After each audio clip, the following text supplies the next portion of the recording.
নমস্কার তোমাদের সবাইকে সানা স্মাইল এডুকেশন সেন্টারে স্বাগত জানিয়ে আজকের ক্লাসটি শুরু করছি। আজকে তোমাদের সঙ্গে আলোচনা করব তোমরা যারা ষষ্ঠ শ্রেণীর তৃতীয় পর্যায়ক্রমিক মূল্যায়ন পরীক্ষা দেবে তোমাদের জন্য রায় ও মার্টিন প্রশ্ন বিচিত্রা থেকে আজকে সমাধান করব ষষ্ঠ শ্রেণীর ইতিহাস বিষয়ে মডেল নাম্বার 4 অর্থাৎ 4 নম্বর স্কুলের যে সমস্ত ছোট ও বড় প্রশ্নগুলি আছে তার সমস্ত প্রশ্নের উত্তরের সমাধান করে দেখাবো। চলো দেরি না করে মূল বিষয়ে যাওয়া যাক। প্রথমে দেখো দেওয়া আছে সঠিক উত্তরটি নির্বাচন করে লেখো। একে আছে চিকিৎসা বিদ্যা বিষয়ে আলোচনা আছে কোন বেদে? উত্তরটা লিখবো অথর্ব বেদে, অপশন ডি। দুই দেখো ঋগ্বৈদিক যুগে কৃষিকাজে ব্যবহৃত হতো, উত্তরটা লিখবে কাঠের যন্ত্রপাতি, অপশন ডি। তিনে দেখো জিন আবেশার শ্রেষ্ঠ দেবতা হলেন, উত্তরটা লিখবে অহুর, অপশন বি। চারে দেখো পার্শ্বনাথ ছিলেন, উত্তরটা লিখবে কাশ্মীর রাজকুমার, অপশন ডি। পরবর্তীতে দেখো পাঁচে সমুদ্রগুপ্ত দক্ষিণ ভারতের কতজন রাজাকে পরাজিত করেন? উত্তরটা লিখবে 12 জন রাজাকে, অপশন ডি। ছয় দেখো ইট দিয়ে নির্মিত প্রথম স্তূপ হলো সাঁচি, অপশন ডি। সাথে দেখো রত্নাবলী নাটকের রচয়িতা হলেন, উত্তরটা লিখবে হর্ষবর্ধন, অপশন বি। আটে দেখো মহাভারতের আদি নাম হলো জয়কাব্য, অপশন এ।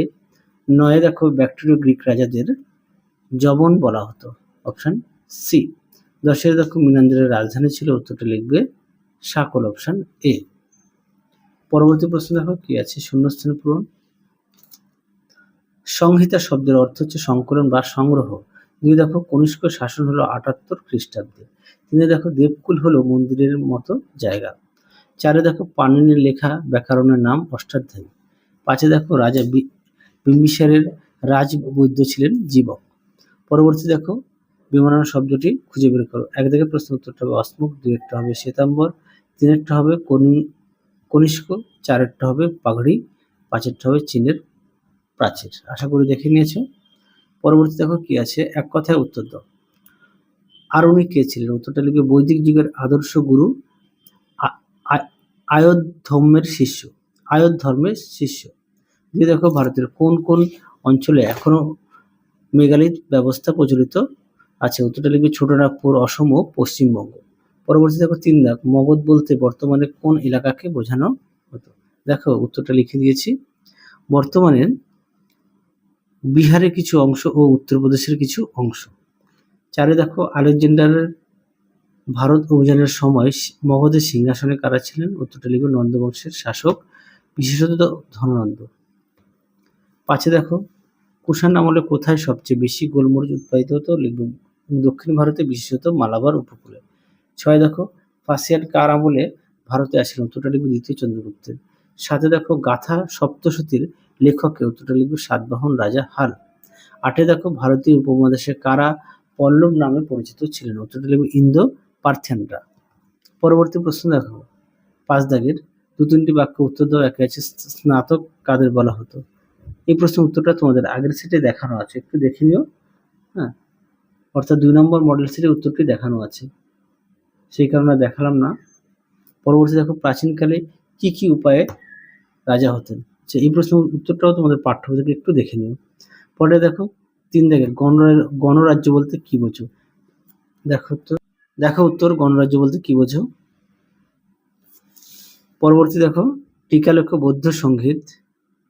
দেখো প্রশ্ন উত্তরটি বৌদ্ধ সঙ্গীত, এখান থেকে অবধি লিখবে।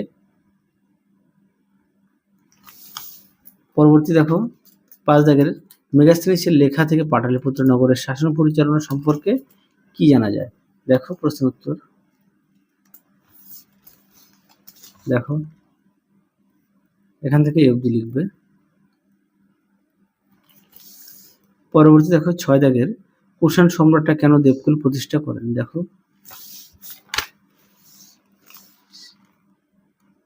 প্রশ্ন উত্তর, কুষাণ সম্রাটরা কেন দেবকুল প্রতিষ্ঠা করতেন? এখান থেকে অবধি উত্তরটা লিখবে।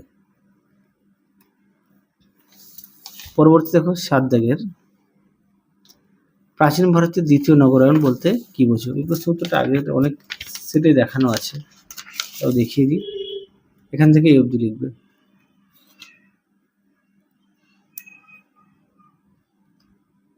পরবর্তী দেখো কি আছে স্ত্রীধন কি? দেখো প্রশ্ন উত্তর, এখান থেকে অবধি লিখবে। পরবর্তী দেখো গুরুকুল ব্যবস্থা বলতে কি বোঝো? দেখো প্রশ্ন উত্তর। দেখো গুরুকুল ব্যবস্থা বলতে কি বোঝায়, এখান থেকে এই অবধি উত্তরটা লিখবে। লিখে নিও উত্তরটি। দেখো উত্তর। পরবর্তী প্রশ্ন দেখো, পঞ্চতন্ত্র সম্পর্কে কি জানো? দেখো উত্তর। দেখো প্রশ্ন উত্তরটি তোমরা এখান থেকে এই অবধি লিখবে। পরবর্তী প্রশ্ন দেখো, কাদের শক বলা হয়? দেখো প্রশ্ন উত্তরটি।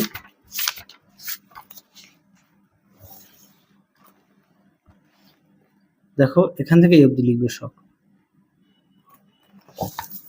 পরবর্তী দেখো, তাম্রলিপ্ত বন্দর কেন বিখ্যাত? দেখো এখান থেকে এই অবধি লিখবে। পরবর্তী প্রশ্ন দেখো 6 দাগের প্রশ্ন মান হচ্ছে 3।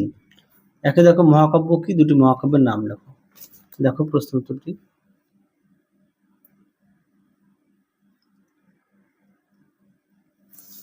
পরবর্তী প্রশ্ন দেখো 2 দাগের ধর্মচক্র প্রবর্তন বলতে কি বোঝো? দেখো প্রশ্ন উত্তর।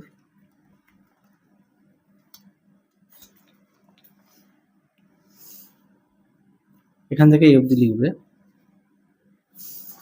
পরবর্তী দেখো টিকা লেখো, সুদর্শন চক্র। দেখো প্রশ্ন উত্তর। সুদর্শন হ্রদ। দেখো উত্তর। এখান থেকে লিখবে এই অবধি। পরবর্তী দেখো অগ্রহার ব্যবস্থা। দেখো প্রশ্ন উত্তর।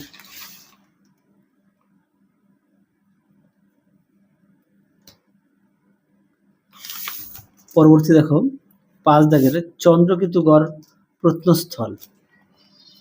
দেখো প্রশ্ন। দেখো প্রশ্ন উত্তর। এখান থেকে ঠিক এই অবধি লিখবে। পরবর্তী প্রশ্ন দেখো 6 দাগের মৌর্য সম্রাটরা কেন গুপ্তচর নিয়োগ করতেন? দেখো প্রশ্ন উত্তর। দেখো উত্তর। এখান থেকে লিখবে এই পর্যন্ত। পরবর্তী প্রশ্ন দেখো এলাহাবাদ প্রশস্তি কি? দেখো প্রশ্ন উত্তরটি। এলাহাবাদ প্রশস্তি কি? পরবর্তী দেখো বৈদিক যুগে কারিগরি শিল্প কিরকম ছিল? এই প্রশ্নটা আগের ভিডিওতে দেখানো আছে। পরবর্তী দেখো 9 রেশম পথ। দেখো প্রশ্ন উত্তর।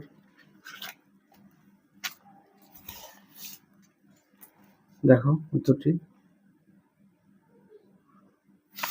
পরবর্তী দেখো 10 দাগের কুমারজীব কে ছিলেন, তার সম্পর্কে কি জানো? লেখো। দেখো প্রশ্ন উত্তর।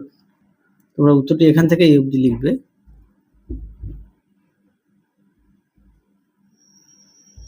পরবর্তী প্রশ্ন দেখো 7 দাগের 8-10টি বাক্যে উত্তর দাও। প্রশ্ন মান হচ্ছে 5। একে আছে মৌর্য আমলের সাম্রাজ্য চালানো নানা দিকগুলি আলোচনা করো। দেখো প্রশ্নের উত্তরটি সুন্দর করে দেওয়া আছে, তোমরা ঠিক এইভাবে পয়েন্ট দিয়ে লিখবে, তাহলে দেখবে নাম্বারটা ভালো আসবে।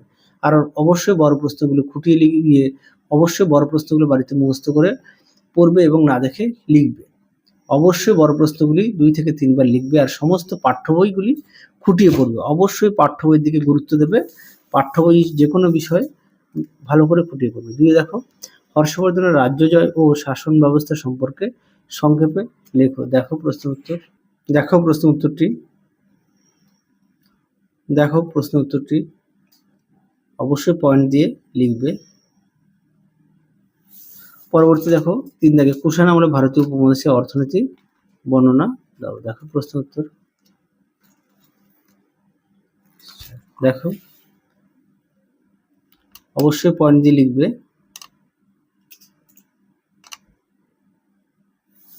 পরবর্তী দেখো 4 দাগ সাতবাহন আমলে দক্ষিণ ভারতের গ্রাম জীবন সম্পর্কে লেখো। উত্তরটি দেখো। দেখো উত্তরটি। এখান থেকে এই অবধি লিখবে। পরবর্তী প্রশ্ন দেখো 5 দাগ প্রাচীন ভারতের বিখ্যাত শিক্ষা কেন্দ্র হিসেবে তক্ষশিলা গুরুত্ব আলোচনা করো। তোমাদের পাঠ্য বইতে 112 পেজে পেয়ে যাবে, আর আমি সহায়িকা থেকে তোমাদের দেখাই।